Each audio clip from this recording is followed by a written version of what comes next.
1번 아이고 1번 퓨리얼 정수기 물이었고요. 얘들아 언니 말하잖아. 그럼 이제 오늘 마지막 주인공 몽실이를 불러보겠습니다. 몽실아. 아이고 이뻐. 무슨 물을 마실까? 3번 물, 2번 물, 1번 물. 냄새를 고르게 맡고 있어요. 냄새만 맡고 떠났습니다. 몽실이가 먹고 싶은 물 먹으면 돼, 알았지? 먹고 싶은 물 먹으면 돼, 알았지? 몽실이 먹고 싶은 물 먹으면 돼? 목마르지? 1번, 2번, 3번 어떤 물 먹을래? 1번, 2번, 3번 중에 어떤 물 먹을래? 아, 알겠어. 그 물 먹고 와. 누나한테 말해줬잖아. 그 물 먹고 오세요.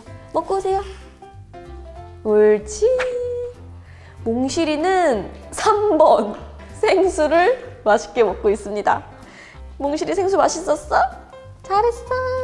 강아지들은 과연 어떤 물을 좋아할까? 실험을 통해서 확인해본 결과 우리 강아지들이 거의 골고루 다 좋아하는 것 같아요. 첫 번째 친구 타비 같은 경우에는 3번 생수를 선택했었고요.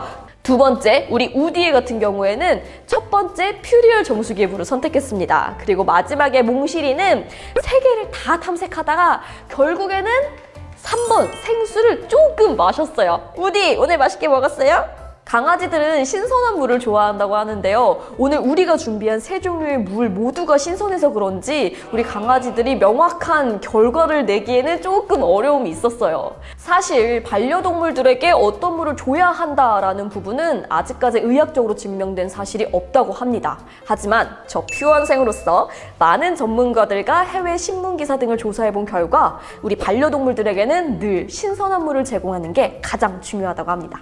흔히 수돗물, 정수기물, 생수를 비교한 자료를 보면요. 모두 큰 차이는 없다고 합니다.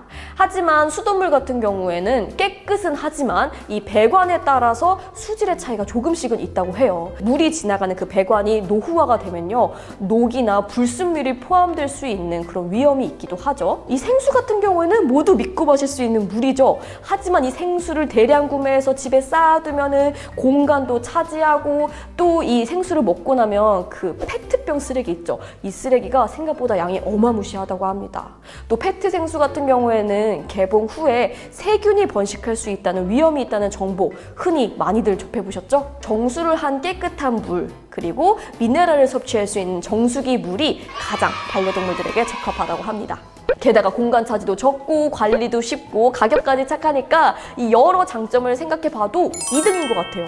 하지만 정수기의 물이 무조건 최고다라는 이 뻔한 말 하면은 퓨어생이 아니죠? 정수기에도 단점이 있습니다. 여름 같은 계절은 깨끗한 만큼 세균이 번식할 수 있는 위험이 있기 때문에 자주 물을 갈아서 신선한 물을 제공하는 게 굉장히 중요하다고 해요. 이왕이면 우리의 가족인 반려동물들도 사람처럼 마시고 싶을 때 바로바로 정수해서 신선하고 좋은 미네랄을 섭취할 수 있는 물을 제공하는 게 좋지 않을까 생각이 됩니다. 오늘의 영상이 유익하셨다면 구독과 좋아요 부탁드릴게요, 여러분. 저는 또 다음에 더 유익한 영상으로 돌아오겠습니다. 그럼 여러분 다음에 또 만나요. 안녕.